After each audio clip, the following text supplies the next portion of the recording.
Hello and welcome to the Daily Dulcinea. Today is August 7th, 2008, and on this day in history in 1964, the U.S. Congress passed the Gulf of Tonkin Resolution. And Aaron, can you tell us how that resolution came about?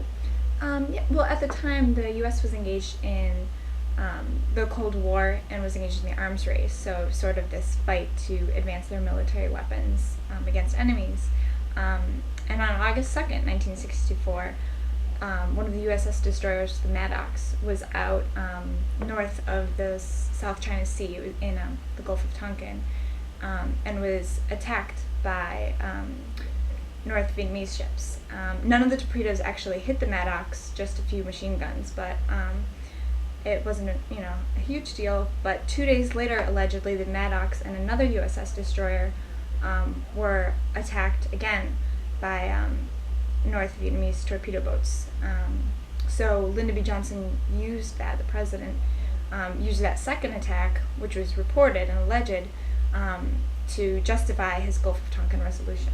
And why did LBJ need to justify this resolution? He and the previous president, Kennedy, had sort of been, heightening conflict with Vietnam because they were fearing the spread of communism. They were afraid that, if Japan fell to it, then it would just have a domino effect and other countries would turn communist.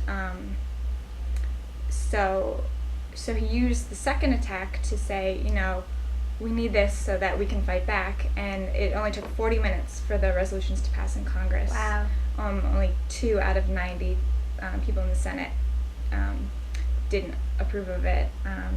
And what the resolutions did was it authorized him to use any necessary measures against an armed attack on the U.S. Wow. But there are actual questions, the legitimacy of the reports that were coming out. Yeah, the big controversy around the Gulf of Tonkin resolutions is that the second attack, which is, really what LBJ used to push it through, were false attacks, that they didn't actually happen.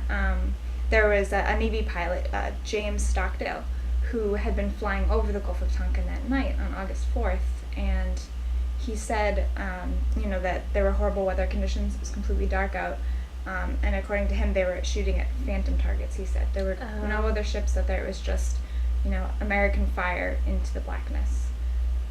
Wow.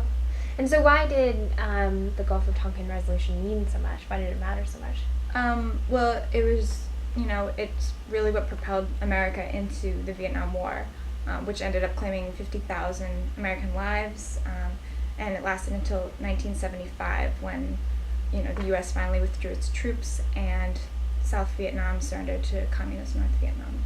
And what happened to the resolution in the end?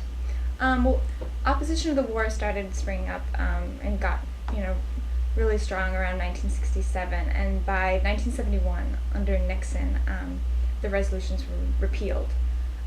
But the story sort of just brings up questions of journalistic integrity, and it's been compared to situations of false intelligence today. For example, critics of the Iraq War bring up, they draw parallels between this and the Bush administration's search for weapons of mass destruction. So it's still relevant today. Right. Well, thank you very much for your report. And for more information on this story as well as others, please visit us at findingdulcinea.com, and we hope to see you here again tomorrow. Thanks.